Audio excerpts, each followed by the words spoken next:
cuddly little newborns are not as healthy as they might appear. A few are born with rare genetic disorders that might not present themselves for years. Representative Adam Anderson filed House Bill 907 to give them a chance to get treated sooner rather than later. Genetic testing for these diseases will happen at FSU. With just a few drops of blood, serious health risk before the symptoms can appear can be detected. With the Sunshine Genetics Act signed into law, the Florida State University College of Medicine gets a new role as a testing site for hundreds of rare genetic diseases. Parents can opt in to have their newborns screened for these diseases for free. Early diagnosis happened for Hunter Lance in 2018. He was lucky enough to be born in one of the best maternal hospitals in all of South Florida, if not the state.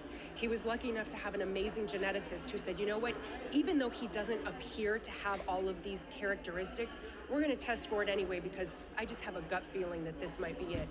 Lance was diagnosed with Prader-Willi syndrome just 16 days after birth. He got treatments very early. It can take years to diagnose some rare diseases.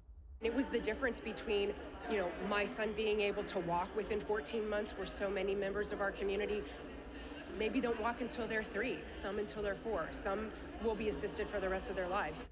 Representative Anderson's son Andrew had a rare disease called Tay-Sachs, but it took years for him to be diagnosed, and Andrew died.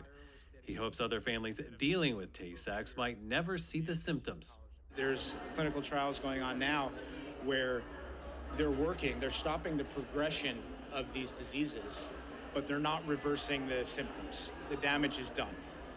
But if we're able to treat a child with a gene therapy in that example before they're symptomatic, the hope is that we can completely prevent any symptoms from presenting themselves.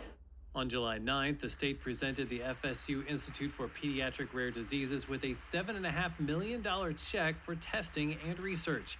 Test results will go to a consortium including 5 universities in Florida and Nicholas Children's Hospital to aid in more rare disease research.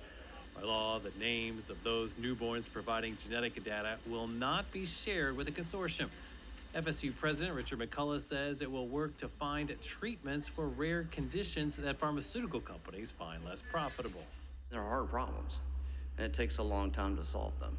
They're perfect for universities. That's what universities do. We take on long, hard, complex problems. Directors of the Institute for Pediatric Rare Diseases hope biotech and gene therapy companies as well as nonprofits get involved to add more research dollars to the table and help more newborns get treatment before a genetic disease takes its toll. For the Florida Channel, I'm Mike Laquia.